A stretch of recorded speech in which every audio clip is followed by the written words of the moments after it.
आज मैं ना मॉर्निंग वॉक के लिए नहीं गई हूँ। अभी सुबह के 6 बज रहे हैं। मेरा सारा काम हो गया, बेड वगैरह तो ठीक हो गया है। और मॉर्निंग वॉक में नहीं जाने की जो वजह है वो मैं आपको बता देती हूँ कि आज बहुत सारा काम है।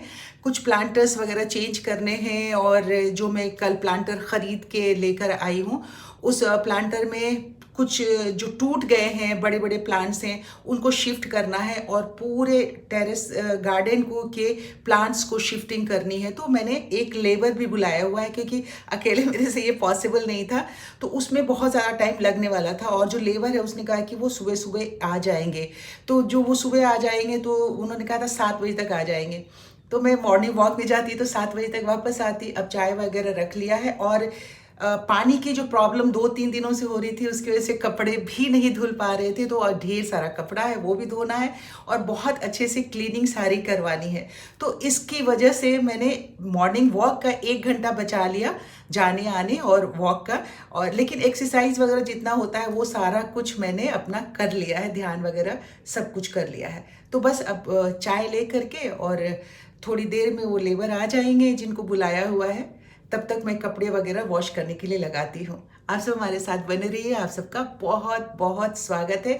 एक नया दिन, एक नई सोच और नई ऊर्जा के साथ साथ। दादी ने नाश्ता दे दिया? चाय? लाइट इतनी कम क्यों है?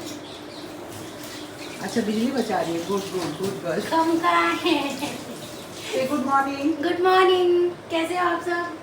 साथ में देखते हैं, दोनों प्लांटर में लेके आई थी। तो अभी मैंने अब आज के काम के टेरेस गार्डन में शुरुआत की है, बाकी काम होगा। ये देखिए इतना बड़ा केले का प्लांटर है जिसको कि मैंने इसमें अब शिफ्ट कर दिया है। अब ये वाला है चांदनी का प्लांट है जो इतना बड़ा है, उसको अब इसमें शिफ्ट करना है। अब ये देखिए दोस्तों, दिन के कितने बज गए हैं, 11:14 हो गए। अभी तक मैंने शावर नहीं लिया है और पूरा काम मेरा गार्डन का जो मैंने शुरू किया था फैला हुआ है। वो तो दोनों प्लांट्स लग गए, आप देख रहे हैं। अभी ये सारा कुछ फैला हुआ है और पूरा रीअरेंज कर रही हूँ मैं गार्डन को। तो थोड़ा सा अभी काम हुआ है, अभी थोड़ा सा और बाकी है मतलब। और अपने हेल्प के लिए मैंने सीताराम को बुला लिया था। सीताराम का साथ मिल जाता है तो काम करने में एक आदमी कोई होना चाहिए ना। बातचीत करते करते काम जब हो जाता है ना तो इजी हो जाता है ना। सीताराम नमस्ते बोलो सबको। नमस्ते। हाँ, सीताराम एकदम ऑलराउंडर है। तो चलिए साथियों, अभी अब 11:30 के करीब बजने वाले हैं।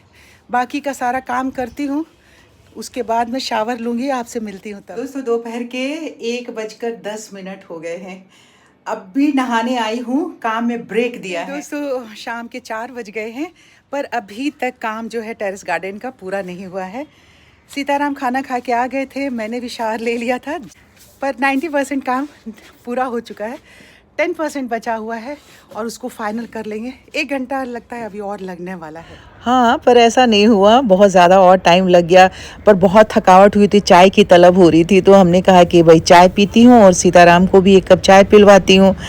तो हम दोनों चाय पीने लगे। वजह उसकी ये थी कि पानी भी टैंक का ख़त्म हो गया था और फाइनल हमें जो छत को धोना था वो रह गया।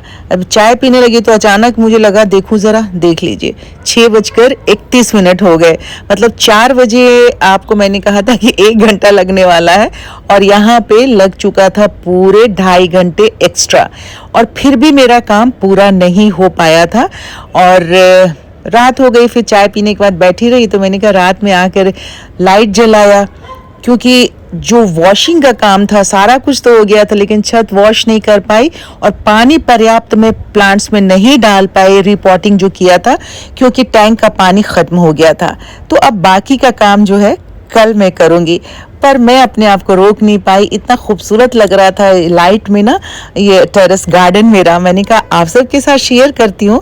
आखिर का सारा दिन मैंने लगाया है इसे सजाने में, रीडेकोरेट करने में, रीप्लेसिंग करने में, ताकि आप सबको अच्छा लग सके। तो बताइए ना कैसा लग रहा है इस रोशनी में रात के वक्त मेरे गार्डन का ये एक छोटा सा पोर्शन। नेक्स्ट डे शावर वगैरह लेने के बाद मैं काम ख़त्म करके बैठी थी तो ये अमेज़ॉन से कुछ सामान मंगवाया था मैंने। कुछ सामान क्या, थोड़ी थोड़ी चीज़ें मंगवा करके रख रही हूँ आने वाले फेस्टिवल के दिनों में डेकोरेट करने के लिए। तो डाइनिंग एरिया में जो कर्टन मैंने मंगाया था वो कम पड़ गए थे, तो उसी के लिए ये 2 और कर्टन 2 सेट मंगवाए हैं मैंने, मतलब 4 पीस। दोस्तों आज आपसे एक बहुत बड़ा जो मेरे दिल में एक चीज़ चल रही थी वो आज सबसे शेयर करना चाहती हूँ।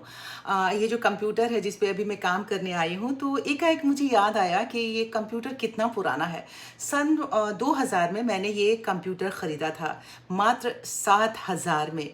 और उसकी पूरी कहानी मैं बताती हूँ आपको कि मेरे पास एक ऑफ़र आया एयरटेल कंपनी से। उन्होंने कहा कि हमारे पास स्कोरिंग करने वाला कोई नहीं है, और उन्होंने मेरी आवाज़ सुनी थी और रेडियो पे, तो किस तरह से थ्रू सोर्स ऐसे उन्होंने मुझे सर्च किया और मेरे पास आया। उन्होंने कहा कि अगर आप स्कोरिंग कर दोगे इसका एयरटेल पे मोबाइल फ़ोन पे, तो आपको कुछ हम पैसा देंगे।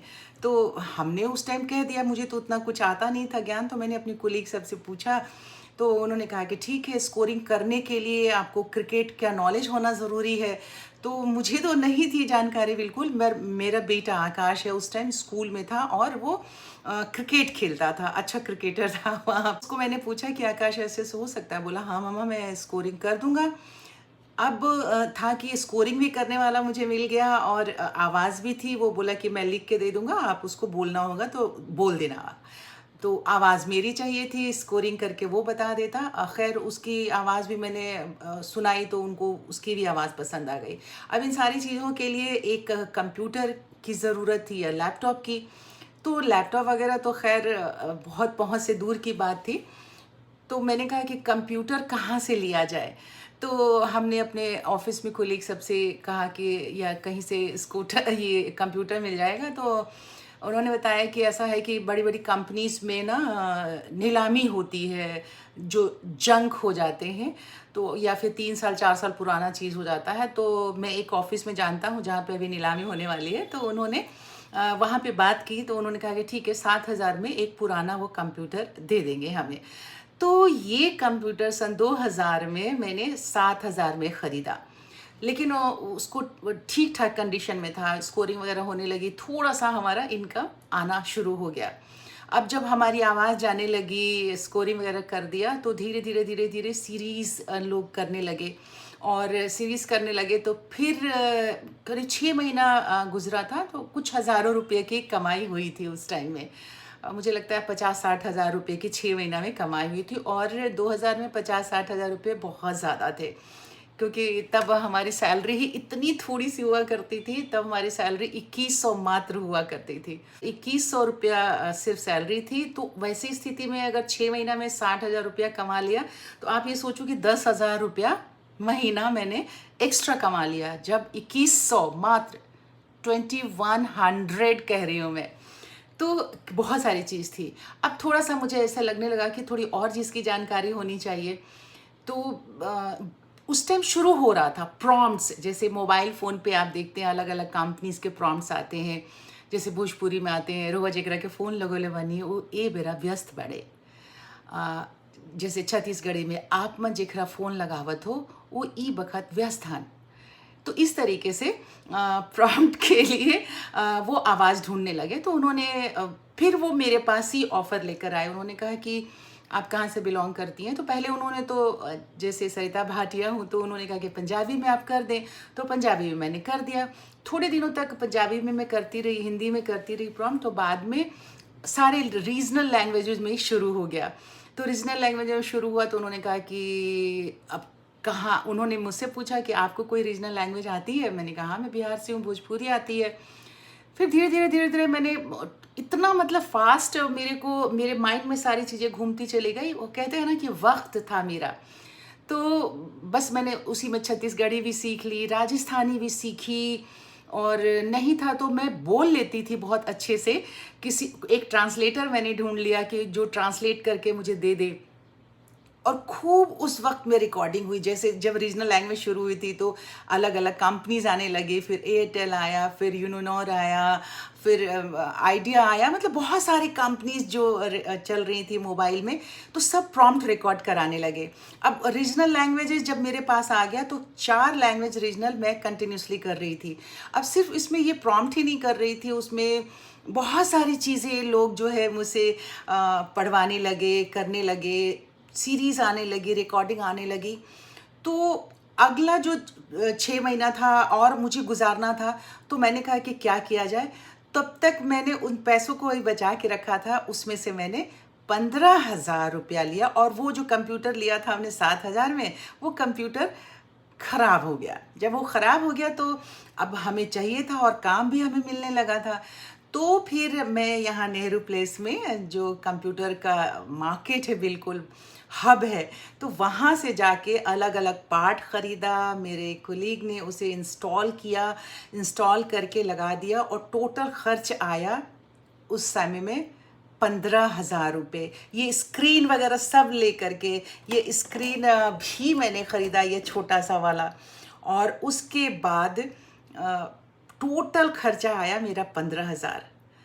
तो आप ये सोचिए कि सन 2000 में, 2000 से 2001 हो गया था। अब अगर मान लें 2001 से आज 2023 है, 22 साल में मैंने सिर्फ 15,000 रुपया इन्वेस्ट करके इस सेकेंड हैंड कंप्यूटर और इंस्टॉल किए हुए कंप्यूटर से लाखों रुपया कमाए हैं। तो आपके अंदर अगर कोई जज्बा होता है ना, तो चीज़ें पुरानी हो, नई हो, इंस्टॉल कराई हुई हो, सेकेंड हैंड ख़रीदा हो या कबाड़ से ख़रीदा हो, कोई मायने नहीं रखता है, आपके अंदर जज्बा होना चाहिए। तो इस तरह से मैंने इस कंप्यूटर से, अगर माना जाए तो मात्र 7,000 के कंप्यूटर से मैंने लाखों रुपया कमाए, और आज भी स्टिल मैं वो काम कंटिन्यूसली कर रही हूँ। अभी भी मैं कंपनीज़ के लिए, जैसे एयरटेल के लिए वॉइस ओवर करके भेजती हूँ, और अब उतना ज़्यादा तो काम नहीं रहा है, आर्टिस्ट भी बढ़ गए, अलग अलग डिस्ट्रिक्ट से लोग मंगवाते हैं रिकॉर्ड कराने। लेकिन कुछ कंपनीज़ जिनके साथ मैंने काम की शुरुआत की थी, आज भी 21-22 साल से मैं उन कंपनीज़ के साथ काम कर रही हूँ। आज भी मैं 3 लैंग्वेज का रिकॉर्ड करके प्रॉम्प्ट भेजती हूँ, भोजपुरी, राजस्थानी एंड छत्तीसगढ़ी, और हिंदी में तो सीरीज़ वगैरह जो भी होता है वो रिकॉर्ड करके भेजती हूँ। तो बस आपके अंदर लगन होना चाहिए। मुझे ये बताना था कि मायने नहीं रखता है चीज़ सेकंड हैंड है, फर्स्ट हैंड है, महंगी चीज़ है या सस्ती चीज़ है।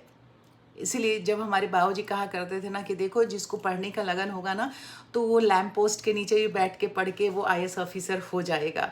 और इसी तरह का स्ट्रगल था मेरे फादर का, और जो मेरे अंदर ये सारा जज्बा है ना, स्ट्रगल करने का, लड़ने का, जूझने का, वो सब मैंने अपने फादर से सीखा है। मेरे फादर भी इसी तरीके से उन्होंने अपनी पढ़ाई की थी, क्योंकि एक बहुत छोटे से गाँव से बिलोंग करते हैं, और छपरा सिवान के एक छोटे से गांव से, और उन्होंने अपने जज्बे के हिसाब से इतने बड़े पोस्ट पे आए थे।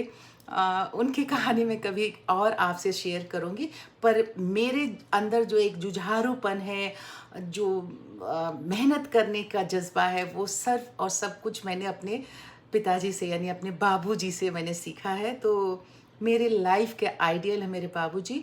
और इन सारी बातों में बस ये कि आप देखिए कि मात्र छोटी सी एक पूंजी लगा के लाखों करोड़ों रुपए कमाए जा सकते हैं। तो भाई कंप्यूटर जी, जब भी मैं यहाँ पे रिकॉर्डिंग करने आती हूँ तो इनको प्रणाम करती हूँ, और फिर कंप्यूटर ऑन करती हूँ। तो चलिए फिर से मैं कंप्यूटर को ऑन करती हूँ।